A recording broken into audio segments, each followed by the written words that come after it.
Você sabia que grandes avenidas como a Avenida Paulista de São Paulo foi inspirada num projeto urbano que transformou Paris no século XIX? Esse projeto ficou conhecido como a Reforma de Haussmann, que aconteceu na segunda metade do século XIX e transformou e reestruturou a cidade de Paris, principalmente pela implantação de avenidas largas e monumentais. Essas reformas aconteceram em diversas cidades da Europa e a partir disso, então, se criou essa imagem de que uma cidade moderna precisaria ter avenidas largas e grandes. E assim, então, várias cidades pelo mundo começaram a implantar esse tipo de avenida nas cidades, como na Avenida Paulista. E essas grandes avenidas, então, transformaram a imagem da cidade de Paris para a imagem que conhecemos hoje. Então, passando de uma cidade caótica para uma cidade mais estruturada e organizada.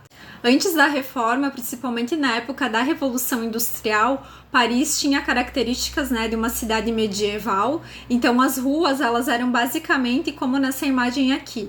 Ruas mais estreitas, onde não se tinha calçamento, passava então, cavalo, carroças, pessoas andando a pé, então ela era bem tumultuada e além disso, como nessas outras imagens, tinha esse cenário de insalubridade, de poluição, porque justamente não tinha uma infraestrutura urbana nessas ruas. No governo de Napoleão III, então, o engenheiro Barão de Haussmann desenvolveu esse projeto de uma reforma urbana de Paris, buscando principalmente melhorar a circulação de pessoas e de mercadorias pela cidade que estava vivendo esse cenário caótico, por causa da Revolução Industrial, mas também para embelezar a cidade e melhorar essa questão de saneamento.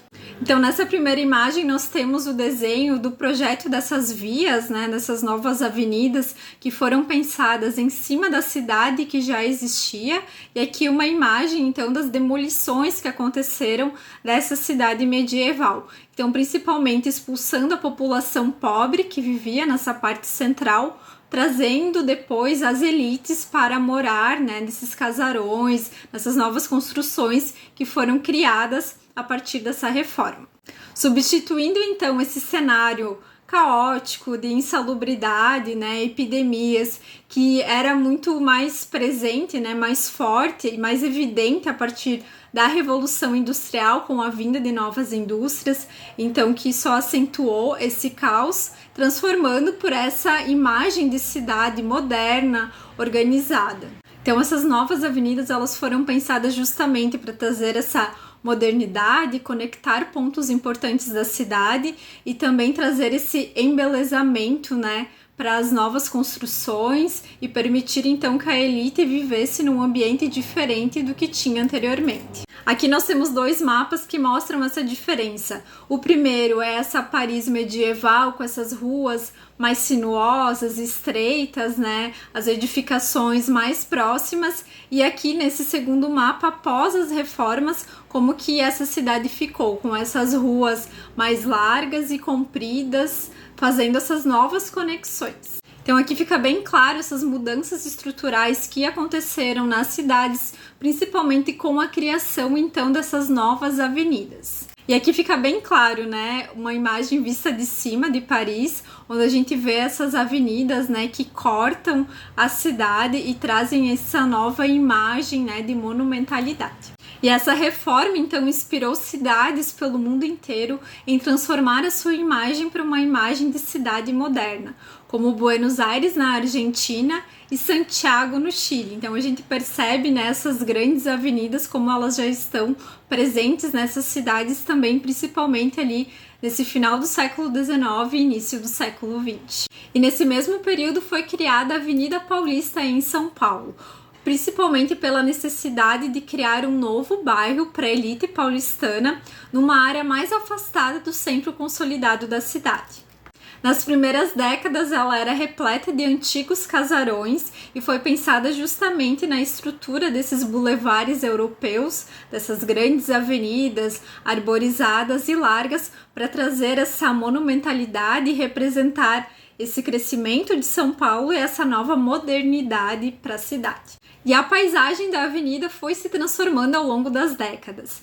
Então, ao longo do tempo, principalmente a partir dos anos 50, os grandes casarões da elite paulistana foram dando espaço para edifícios, né, muito mais altos. Então, até chegar nesse cenário atual, onde ela é um ponto, né, de cultura, de lazer, de manifestações, então sendo a avenida que a gente conhece hoje. Então é muito interessante a gente perceber, né, essa influência que uma cidade tinha na outra já naquela época, né, no final do século XIX, onde a gente nem sabia direito como que era a comunicação, e mesmo assim algumas ideias iam se disseminando, né, para outras cidades, para o mundo, e trazendo essas semelhanças entre uma cidade e outra. E essa reforma de Haussmann também mostra como algumas intenções, né, elas podem ser direcionadas para atender às vezes as necessidades e as intenções de determinadas partes da sociedade. Então, muitas destruições aconteceram, né, no tecido urbano em prol dessas mudanças. Algumas mudanças sim eram necessárias, principalmente em relação à salubridade, mas muita coisa de memória, de história da cidade acabou sendo, né, destruída em prol desse projeto. Então é questão mesmo da gente refletir que tipo de cidade também atualmente a gente está construindo, se a gente consegue ter esse equilíbrio, né, entre preservar a memória, mas também trazer soluções que são importantes, que vão melhorar a vida das pessoas. Mas fica bem claro, né, a importância da cidade, do espaço urbano e das ruas, né, que são o principal espaço público das cidades, né, porque elas são utilizadas para o transporte, né, de pessoas, de mercadorias, com diversos modais, então o ônibus, o carro, a bicicleta, a pé, e também elas estruturam, né, as nossas cidades. Então é importante a gente pensar que tipo de cidade estamos construindo. É isso, me conta aqui nos comentários se tu já sabia a história de como surgiram as grandes avenidas, quais são as grandes avenidas da tua cidade, eu quero saber. E lembra de se inscrever no canal e curtir o vídeo. E até!